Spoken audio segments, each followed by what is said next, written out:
신쌤, 7억짜리 집을 샀어요. 그러면 세무조사가 나을까요, 안 나을까요? 주변 사람이 제보를 한다고요?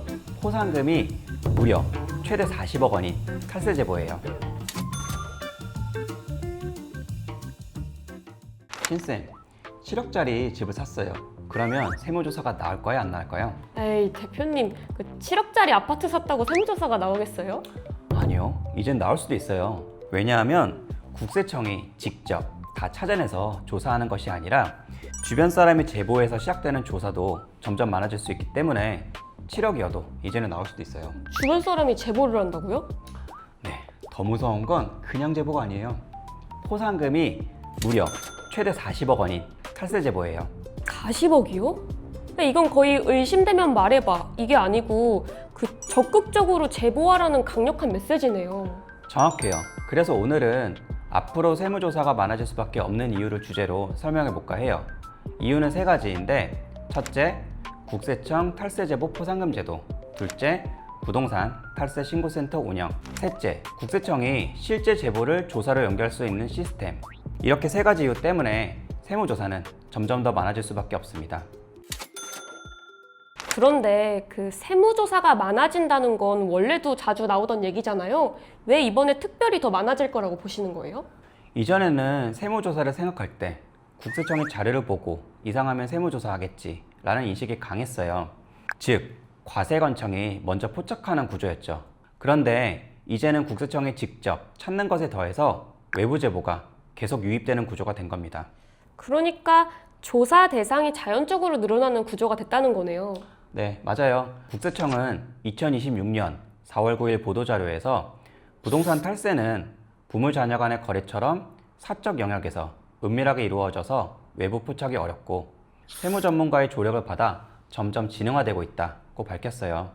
또 일부 온라인 플랫폼을 통해서 절세를 가장한 허위 왜곡 세무 정보가 확산되면서 부동산 탈세가 일상화되는 그런 경향도 언급했죠.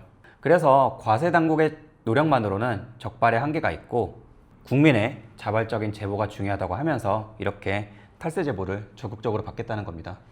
이건 그냥 자발적인 참여를 유도하는 것 자체가 아니라 우리 힘만으로는 한계가 있으니 국민의 눈을 조사 인프라로 활용하겠다는 얘기네요. 맞아요. 이게 세무조사 실무 관점에서 보면 굉장히 중요합니다. 국세청이 혼자서는 모든 거래의 실질을 실시간으로 알 수는 없고, 특히 부동산 거래는 자금 출처, 가족 간의 실제 돈의 흐름, 명의 신탁 여부, 부담부 증여 이후의 채무 실제 상환 주체, 허위 계약서 같은 요소가 겉으로 드러나지 않는 경우가 정말 많습니다. 그런데 이걸 가족, 친척, 전 배우자, 공동투자자, 직원, 거래 상대방, 공인중개사 이런 사람들이 알고 있을 수 있죠. 즉, 국세청이 보기 어려운 부분을 제보자가 찔러주는 순간 그 조사의 효율이 확 올라간다는 거네요. 바로 그거예요. 세무조사 착수의 단초가 되는 정보가 점점 더 많이 들어오는 구조가 강하게 됐기 때문에 앞으로는 세무조사가 많아질 수밖에 없습니다. 그런데 그 포상금이 40억 원이라는 건 약간 충격적이에요. 이게 어떻게 지급되는 건가요? 신고만 했다고 포상금이 다 지급되는 건 아닙니다. 핵심은 중요한 자료예요. 즉, 탈루세액 산정에 실질적으로 기여할 수 있는 자료를 제출해야 하고, 그 자료를 바탕으로 세무조사가 실시돼서 추징세액이 5천만 원 이상 납부가 되고 불복 조처도 종료되고 과세 처분도 확정되어야지 포상금 지급 요건이 충족이 돼요. 탈루세액이 늘수록 지급액도 올라가는데 그 한도가 40억 원인 거고요. 그러니까 저 사람 수상해요 정도로는 안 되고 실제로 그 세금을 추징하는 데 도움이 되는 자료가 있어야 된다는 거네요. 맞아요. 국세청은 중요한 자료의 예시로 내부 문서, 거래 장부, ERP 자료, 계약서나 합의서, 거래 일자, 금액, 상대방이 드러나는 금융자료, 공문서 같은 탈루 행위와 탈루세액을 구체적으로 확인할 수 있는 자료가 중요 자료에 해당된다고 해요. 반면 저 사람 수상해요 같은 막연한 정보, 구체성 없는 장소 정보, 단순 계좌번호 같은 정보는 중요 자료에 해당되지 않는다고 안내를 해요. 그럼 이건 단순 제도의 제도화라기보다는 사실상 민간 정보 수집 채널의 고도화라고 볼 수도 있겠네요. 오, 신쌤 표현이 예리한데요? 네. 포상금이 큰 이유는 국세청이 자체적으로 확보하기 어려운 은닉 정보를 확보할 수가 있기 때문이에요. 예를 들어서 가족 간의 자금 지원은 금융자료 일부만 봐서는 맥락이 애매할 수 있는데 제보자가 실제로는 아버지가 자녀 자금을 다 댔다. 부담부 증여라고 했지만 채무는 부모가 다 상환했다. 명의만 바꿔놨을 뿐이지 실소유자는 따로 있다. 이렇게 증거 자료를 주면 이야기가 완전히 달라지죠. 그런데 그 일반 탈세 제보는 예전에도 있었잖아요. 그런데 왜 이번에 부동산 탈세 신고센터가 특히 중요한 거예요? 국세청이 부동산을 별도로 떼어내서 신고센터를 운영한다는 것 그 자체가 굉장히 중요한데요. 2026년 4월 9일 보도자료에 따르면 국세청은 부동산 탈세 신고센터를 별도로 설치해서 전 국민으로부터 제보를 받는다고 하고 있고, 전용 신고센터를 설치한 이후에 2026년 3월 말까지 시행 5개월 만에 접수된 제보가 780건에 달한다고 밝혔어요. 이건 단순 홍보용이 아니라 국세청이 부동산 탈세를 집중적으로 보겠다는 이야기입니다. 시행 5개월 만에 780건이면 꽤 많네요. 네, 맞아요. 그리고 이 신고센터는 갑자기 나온 게 아니에요. 국세청은 예전에 2021년 3월에 개발지역 부동산 탈세 특별조사단을 구성하면서 그 조직 안에 범국민 참여형 부동산 탈세 신고센터를 설치해서 국민들로부터 부동산 거래 관련 탈세 제보를 접수, 처리하겠다고 밝힌 바 있어요. 즉, 부동산 탈세 제보 시스템은 일회성, 이벤트가 아니라 지속적으로 축적되고 강화된 정책 흐름이라고 봐야 합니다. 정리하면 부동산 탈세는 은밀하기 때문에 국세청은 별도 센터를 만들었고 포상금까지 강력하며 그 예산도 뒷받침이 되는 흐름이 있다. 그렇다면 앞으로 제보는 더 늘어날 가능성이 높겠네요. 네, 저는 충분히 그렇게 봅니다. 시청자들이 가장 궁금한 건 이거일 것 같아요. 그래서 어떤 거래가 위험한가? 네, 국세청이 직접 제시한 예시를 볼까요? 고가주택 취득자금을 부모로부터 증여받고 증여세를 신고 납부하지 않은 경우, 분양권의 전매 과정에서 허위 계약서를 작성해서 양도세를 회피한 경우, 시가보다 낮은 가격으로 자녀에게 주택을 매매 또는 증여한 경우, 부담부 증여 후에 담보대출금이나 전세보증금을 실제로 부모가 대신 상환하는 경우, 세대분리, 위장전입으로 1세대 주택, 비과세를 부당하게 적용받은 경우 등이 있어요. 하나같이 그 겉으로는 그럴듯한데 실질을 보면 문제가 되는 유형들이네요. 네, 맞아요. 세무조사는 형식이 아니라 실제를 봅니다. 서류 한 장 맞춰놨다고 끝나는 시대가 아니에요. 자금 흐름, 실제 상환 주체, 거주 실태, 가족 간의 관계, 거래 전후의 정황, 그리고 온라인 게시 흔적까지 봅니다. 그래서 SNS 조심하셔야 돼요. 근데 그 가족 간의 자금 이체 거래는 그 통장을 조회하지 않는 이상은 알 수 없잖아요. 그리고 그 개인의 금융정보 조회는 아무리 국가라도 함부로 할 수 없고요. 맞아요. 그런데 바로 그러한 사적 영역이 제보에 취약해요. 왜냐하면 제일 잘 아는 사람이 주변 사람이기 때문이죠. 신생도 저 잘 알잖아요. 네. 네. 가족 간의 거래, 동업자 간 거래, 이혼 과정의 재산 문제, 상속 분쟁, 임대차 갈등, 내부 직원 갈등, 이런 상황에서는 평소에 잘 안 보이던 정보가 한 번에 국세청으로 들어갈 수 있어요. 그런데 그 제보가 늘어난다고 해서 다 세무조사로 가는 건 아니잖아요. 네, 맞아요.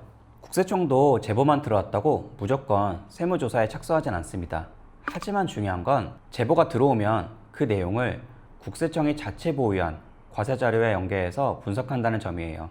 그리고 탄로 사실이 확인되면 세무조사로 철저히 검증해서 세금을 빠짐없이 추징하겠다는 거죠. 즉 제보가 조사의 출발점이 되고 국세청이 그걸 보유한 데이터랑 연결해 본다는 거네요. 네, 그렇습니다. 예를 들어서 누군가 제보를 했다고 가정해 볼까요? 그러면 국세청은 제보당한 사람의 소득 수준, 기존의 신고 이력, 부동산 취득 내역, 가족 간의 돈의 흐름, 금융자료, 과세자료 이런 걸 자료에 맞춰보면서 대조하면서 정합성을 봅니다. 그러니까 이 사람이 이 자금 규모를 자기 소득으로 설명할 수 있는가를 보는 거네요. 네, 정확해요. 단순히 집을 샀다가 아니라 그 집을 어떤 돈으로 샀고 그게 설명이 가능한지, 이게 핵심이에요. 결국 그 제보는 트리거이고 실제 조사는 데이터 검증으로 들어가는 구조네요. 네. 그래서 저는 앞으로 세무조사가 많아질 수밖에 없는 이유를 한 문장으로 이렇게 정리해 볼까 해요. 국세청이 모르는 내부 정보를 제보하게끔 포상금이라는 강력한 동기부여를 주고, 그렇게 제보받은 즉시 과세 자료와 결합할 수 있는 구조가 만들어졌기 때문이죠. 사람들이 가장 많이 오해하고 있는 건 뭐라고 보세요? 첫째, 내 거래는 금액이 크지 않으니 걸리지 않을 것이다. 아까 그래서 그 도입부에 7억짜리 아파트 얘기를 하신 거군요. 네, 맞아요. 조사 가능성을 결정하는 건 금액만이 아니에요. 거래 구조, 설명 가능성, 제보 유무, 그리고 자료의 구체성, 이런 것들이 중요하고요. 특히 주변 사람이 저 사람 부모 돈으로 샀어요, 내지는 돈은 다른 사람이 냈어요, 계약 거짓이에요, 이렇게 자료를 함께 내면 이야기가 많이 달라져요. 둘째, 계약서만 맞으면 괜찮다. 이것도 위험한 생각입니다. 실제 상환 주체, 자금 출처, 거주 여부, 이런 것들이 다르면 형식이 실제를 이길 수가 없습니다. 그리고 셋째, 악의적인 제보, 분쟁으로 인해서 감정이 실린 제보는 국세청이 믿지 않을 것이다. 네, 이것도 위험한 생각이고요. 물론 무분별한 제보는 국세청이 걸러내겠지만 구체적인 자료가 붙으면 국세청은 분석을 시작합니다. 중요한 건 제보자의 선의, 악의가 아니라 얼마만큼 자료가 구체적인지, 그리고 검증 가능한지, 그게 핵심이에요. 이 영상을 보시는 분들 입장에서는 그래서 뭘 조심해야 되느냐가 중요할 것 같은데요?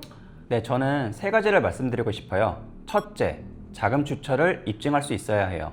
부동산 취득은 결국 돈입니다. 자기소득인지, 차입인지, 증여인지, 상속인지, 기존 자산의 처분대금인지 등등 흐름이 설명되어야 하고요. 그리고 둘째, 가족 간의 거래일수록 객관적인 증빙을 남겨야 합니다. 가족 간이니까 대충 해도 된다고 생각하면 오히려 더 위험해요. 가족 간의 거래는 실질과 형식이 어긋나기 쉽고 제보도 더 나오기 쉬운 영역입니다. 셋째, 세무상 유리한 구조를 짰다고 믿기 전에 실질적으로 검증해야 합니다. 부담부 증여, 저가 양수도 1세대 주택 비과세, 명의분산, 세대분리 같은 건 이론만 듣고 섣불리 적용하면 세무조사에서 다 무너질 수 있어요. 특히 세무 전문가의 도움을 받지 않고 유튜브 등 SNS에서 떠도는 절세 기법을 보고 잘못 적용하는 경우에는 가산세를 포함해서 세금 폭탄을 맞을 수 있겠죠. 한마디로 서류상 그럴듯함보다 실제로 설명 가능한 거래였느냐가 중요한 거네요. 맞습니다. 그리고 그 설명 불가능성을 이제는 국세청이 혼자 찾는 시대가 아니라 주변 사람이 먼저 알려주는 시대로 가고 있어요. 오늘 내용을 정리하면 이거네요. 앞으로 세무조사가 많아질 수밖에 없는 이유는 그 국세청이 부동산 탈세를 별도로 관리하고 있고 부동산 탈세 신고센터를 통해 제보를 모으고 있으며 중요한 자료 정보를 제공한 사람에게는 최대 40억 원의 포상금을 줄 수 있기 때문이다. 네, 그리고 더 중요한 건 이게 단순히 보여주기식 정책이 아니라 실제로 제보를 받고 분석하고 조사를 연결하는 체계가 작동하고 있는 점입니다. 결국 세무조사가 앞으로 더 많아질 수도 있다는 건 국세청 인력이 늘어났기 때문이 아니라 그 국민의 제보가 조사 인프라로 편입되고 있기 때문이라고 봐야겠네요. 맞아요. 신쌤도 알다시피 얼마 전에 저희 고객 중에 탈세 제보로 세무조사 받은 분이 있었잖아요. 그분 같은 경우에는 미리 대비하지 못했기 때문에 기습적으로 세무조사를 받으면서 노하우가 많은 저도 방어가 좀 힘들었죠. 그죠? 맨날 새벽 2시에 가고. 네. 그랬었는데 그래서 미리 세무조사를 대비하는 자세가 중요하다고 더 볼 수 있어요. 오늘 영상을 보시는 분들은 나는 괜찮겠지? 생각하지 마시고 지금까지 해온 거래 구조를 다시 한번 점검해 보셔야겠습니다. 오늘 영상은 여기까지고요. 좋아요와 구독 부탁드리고 저희는 다음번 영상에서 다시 찾아뵙겠습니다. 지금까지 신하영, 홍석구 세무사였습니다. 감사합니다.